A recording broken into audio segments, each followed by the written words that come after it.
समस्त भगवत भक्तों को जय शंकर की। मैं पंडित अतुल तिवारी आप सभी का YouTube चैनल भक्ति पथ द स्पिरिचुअल पथ पर स्वागत करता हूं।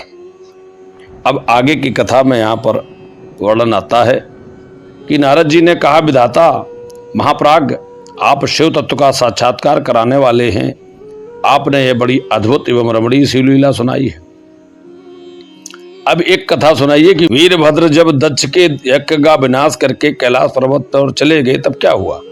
ब्रह्मा जी बोले, हे नारद, रुद्रदेव के सैनिकों ने जिनके अंग भंग कर दिए थे वे समस्त पराजित देवता और मुनि उस समय मेरे लोक में आए और मुझे नमस्कार करके बार बार मेरी स्तुति की, फिर अपना दुख सुनाया। उसे सुनकर मैं पुत्र शोक से पीड़ित हो गया और मुझे बड़ी चिंता हुई, मैं व्यथित हो गया। फिर मैंने भक्ति भाव से भगवान विष्णु का स्मरण किया, इससे मुझे समयोचित ज्ञान प्राप्त हुआ। उसके तदनंतर देवताओं और मुनियों के साथ मैं विष्णु लोक में गया और वहां भगवान विष्णु को नमस्कार करके अपना दुख निवेदन किया। मैंने कहा, देव, जिस तरह भी यज्ञ पूर्ण हो, यजमान जीवित हो और समस्त देवता तथा मुनि सुखी हो जाए, वैसा उपाय कीजिए। देव देव रमानाथ, देव सुखदायक विष्णु, हम देवता और मुनि निश्चय आपके शरण में आए हैं। ब्रह्मा जी की बात सुनकर लक्ष्मीपद भगवान विष्णु, जिनका मन सदा शिव में लगा रहता है, जिनके हृदय में कभी दीनता नहीं आती है, शिव का स्मरण करके इस प्रकार बोले। श्री विष्णु ने कहा, देवताओं, परम समर्थ तेजस्वी पुरुष से कोई अपराध बन जाए तो भी उसके बदले में अपराध करने वाले मनुष्यों के लिए वह अपराध मंगलकारी नहीं हो सकता। विधाता समस्त देवता परमेश्वर शिव के अपराधी हैं, क्योंकि उन्होंने भगवान शंभु को यज्ञ का भाग नहीं दिया। अब तुम लोग शुद्ध हृदय से शीघ्र ही प्रसन्न होने वाले भगवान शंकर के पैर पकड़ो और उन्हें प्रसन्न करो, उनसे क्षमा मांगो।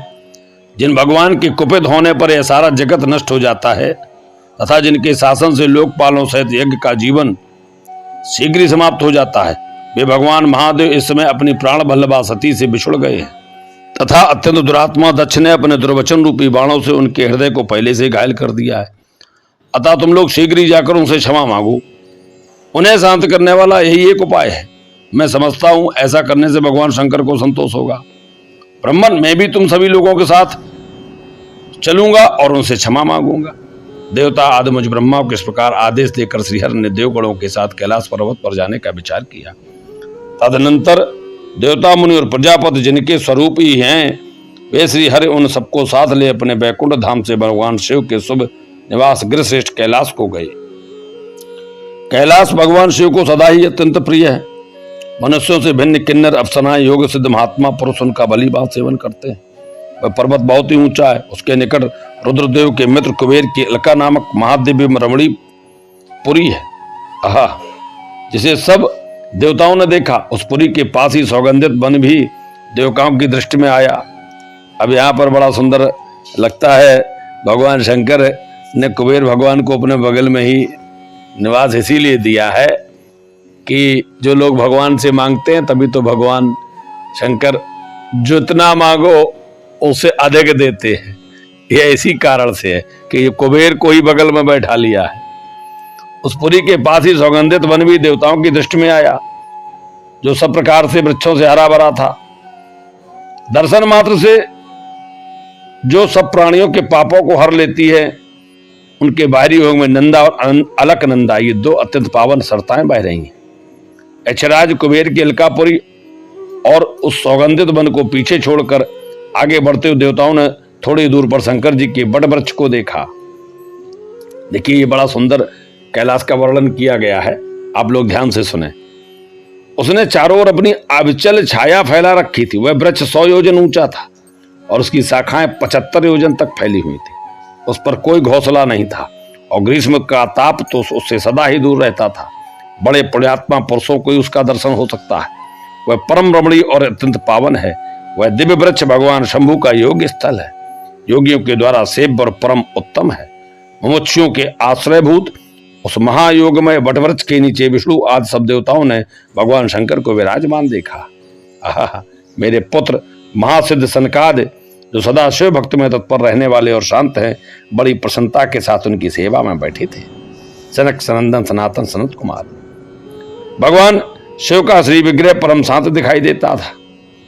उनके सखा कुबेर जो गोहिकों और राक्षसों के स्वामी हैं, अपने सेवक गणों सहित कुटुंबी जनों के साथ तथा विशेष रूप से सदा उनकी सेवा किए करते हैं। वे परमेश्वर शिव उस समय तपस्वी जनों को परम प्रिय लगने वाला सुंदर रूप धारण किए बैठे थे। भस्म आदि से उनके अंगों की बड़ी शोभा हो रही थी। भगवान शिव अपने वत्सल स्वभाव के कारण सारे संसार के सुहृद हैं। नारद, उस दिन वे कुशासन पर बैठे थे और सब संतों के सुनते हुए तुम्हारे प्रश्न करने पर तुम्हें उत्तम ज्ञान का उपदेश दे रहे थे। वे बायां चरण अपनी दाईं जांघ पर और बायां हाथ बाएं घुटने पर रखे थे। कलाई में रुद्राक्ष की माला डाले सुंदर तर्क मुद्रा से विराजमान थे। देखिए, तर्क मुद्रा कैसी होती है? जब हम तर्जनी को अंगूठे से जोड़ लेते हैं और अन्य उंगलियों को आपस में मिला लेते हैं, इसे ही तर्क मुद्रा कहते हैं और इसी का ज्ञान मुद्रा भी कहा जाता है। तो इस रूप में भगवान शिव का दर्शन करके उसमें विष्णु आदि सब देवताओं ने दोनों हाथ जोड़कर मस्तक झुकाकर तुरंत उनके चरणों में प्रणाम किया। विष्णु भगवान को आया देखकर सत्पुरुषों के आश्रयदाता भगवान रुद्र खड़े हो गए, उठकर खड़े हो गए और उन्होंने सिर झुकाकर उन्हें प्रणाम भी किया। फिर विष्णु आदि समस्त देवताओं ने जब भगवान शिव को प्रणाम कर लिया तब उन्होंने मुझे नमस्कार किया। ठीक उसी तरह जैसे लोगों को उत्तम गति प्रदान करने वाले भगवान विष्णु प्रजापति कश्यप को प्रणाम करते हैं। कैसे? अब यहाँ पर इसका आशय क्या है? आशय ये है कि भगवान विष्णु हैं, इनका तो सदा ध्यान ही करते भगवान शंकर, इसलिए भगवान शंकर खड़े हो गए और उनको प्रणाम किया।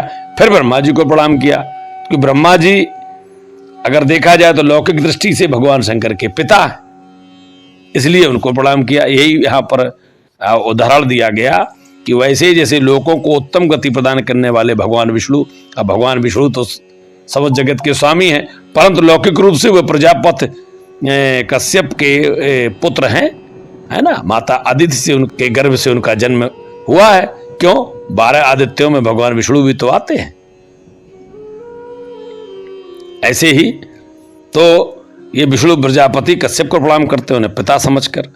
तत्पश्चात देवताओं, सिद्धों, गणाधीशों और महर्षियों से नमस्कृत तथा स्वयं भी श्री विष्णु को और मुझको नमस्कार करने वाले भगवान शिव से श्री हरि ने आदर पूर्वक वार्तालाप आरंभ किया। देवताओं ने भगवान शिव जी के अत्यंत विनय के साथ स्तुति की और कहने लगे, आप उत्कृष्ट परमेश्वर। यहां पर भगवान शंकर की बड़ी सुंदर स्तुति है, बड़ी सुंदर स्तुति है, ध्यान से सुनना है। आप उत्कृष्ट परमेश्वर, परात्पर परतर हैं। आप सर्वव्यापी विश्वमूर्ति महेश्वर को नमस्कार है। आप विष्णु कलत्र, विष्णु क्षेत्र, भानु, भैरव, शरणागत वत्सल, त्र्यंबक तथा विहरणशील है। आप मृत्युंजय हैं, शोक भी आपका ही स्वरूप है। आप त्रिगुण एवं गुणात्मा हैं। चंद्रमा, सूर्य और अग्नि आपके नेत्र हैं। आप सबके कारण तथा धर्म मर्यादा स्वरूप है। आपको नमस्कार है। आपने अपने ही तेज से संपूर्ण जगत को व्याप्त कर रखा है। आप निर्विकार, प्रकाशपूर्ण, चिदानंद स्वरूप परब्रह्म परमात्मा है। महेश्वर, ब्रह्मा, विष्णु और इंद्र और चंद्र आदि समस्त देवता तथा मुनि आपसे ही उत्पन्न हुए। चूंकि आप अपने शरीर को 8 भागों में विभक्त करके समस्त संसार का पोषण करते हैं। भगवान की इसलिए अष्टमूर्तियां कही गई है ना, तो इसलिए अष्टमूर्ति कहलाते हैं। आप ही सबके आदि कारण, करुणामय ईश्वर हैं। आपके भय से यह वायु चलती है, आपके भय से अग्नि जलाने का कार्य करती है, आपके भय से सूर्य तपता है और आपके ही भय से मृत्यु सब ओर दौड़ती फिरती है। दयानिधो, दया सिंधो, महेशान परमेश्वर प्रसन्न होइए।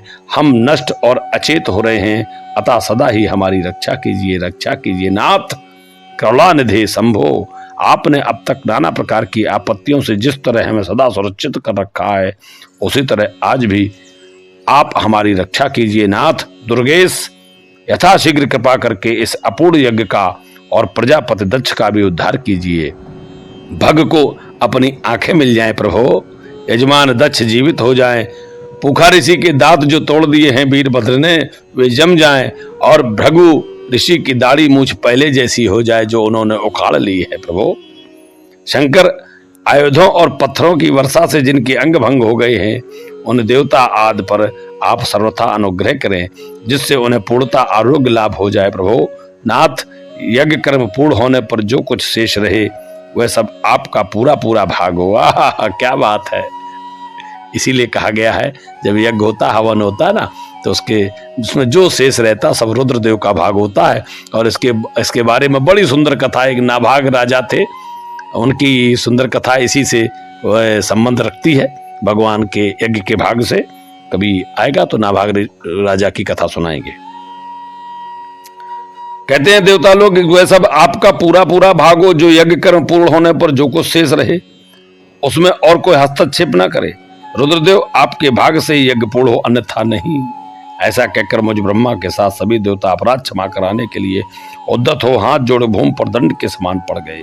ब्रह्मा जी कहते, नारद मुझ ब्रह्मा, लोकपाल, प्रजापति तथा मुनियों सहित श्रीपत विष्णु के अनन्य विनय करने पर परमेश्वर से प्रसन्न हो गए।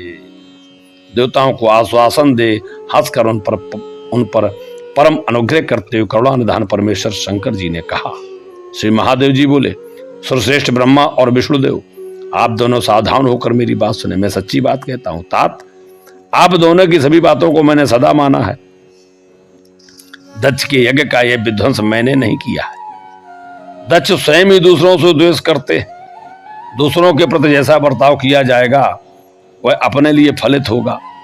अतः ऐसा कर्म कभी नहीं करना चाहिए जो दूसरों को कष्ट देने वाला हो।